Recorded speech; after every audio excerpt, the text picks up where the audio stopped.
Kamusta mga boss? Today's video ay meron tayong mga list ng mga murang items at dapat nating dalhin habang nagmamotorsiklo tayo. Umpisa na natin.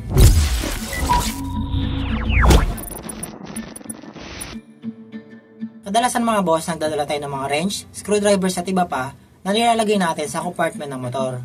Ngayon naman, ito yung mga list na makakatulong din sa ating pagmamotor na bukod sa mura na, maliliit lang ng mga items. Number 1 mga boss ay phone number keychain. Ito mga boss ay keychain na dapat kinakabit natin kasama ng susi ng motor natin. Nasa 10 or 20 lang naman ganito mga boss. At ilalagay natin dito yung phone number natin para kung sakali mawala yung susi kasama yan, ay may chance na masauli sa atin yan dahil may contact sila sa atin. Number 2 ay spark plug. Ito mga boss, kailangan natin na reserva ng spark plug. Maliit lang naman siya at kahit third party na brand ng bili nyo para mura lang, nasa below 100 pesos. At least mga gamit natin in case of emergency kapag tumirik yung motor natin habang nasa biyahe, na isa sa posibleng rason ay may itim na yung nakakabit na spark plug at hindi na makasupply ng kuryente.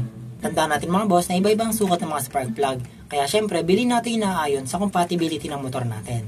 Pangatlo mga boss ay itong disposable or portable na raincoat. Lalo na kung wala tayo dinadalang personal na raincoat or pwedeng extra na rin natin to kung nagdadala tayo ng standard na raincoat or poncho. Kasi minsan, kailangan din natin ng raincoat na portable.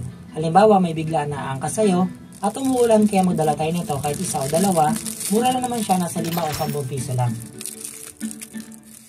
Pangapat mga boss ay itong chain lock.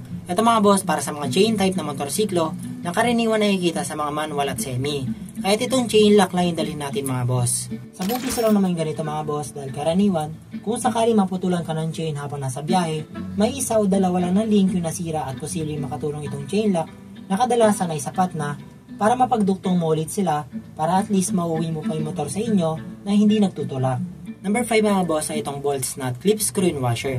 Minsan kasi mga boss, may mga chance na may nalalaglag na ganito sa motor natin habang katagalan at lumuluwag katabiyahin natin. Kaya mas okay magdala tayo nito mga boss, random sizes lang kung anong kayang dalhin, katulad nito para pang lock ng fairings ng motor natin. Panganing mga boss ay itong fuse. Maliit lang ang fuse ng mga motor mga boss kaya madali lang dalhin. At minsan, may extra fuse ang mga motor natin, makikita malapit sa battery holder. Pero pag wala, bili tayo ng ganito mga boss. Mas recommended ko yung fuse na bilhin nyo mga boss, may kasamang wiring niya. Kasi minsan kung masira yung fuse natin habang nasa biyahe tayo, nasusunog din yung wiring katabi ng nasirang fuse. Para at least madali lang magayos nito at mura lang naman yung mga boss, nasa 10 o 20 lang. And pang 7 mga boss, bukod sa lisensya, ay itong Xerox paper or photocopy ng ORCR ng motor natin. Basic na yan mga boss, pero remind ko na lang din na huwag natin dalhin yung original na colored ORCR. Pa-Xerox agad natin yan at itabi na lang sa bahay. And salamat mga boss sa panonood. Huwag kalimutan mag-sub, like, follow para mapanood nyo agad susunod natin na tips katulad nito para sa ating pagmumotor.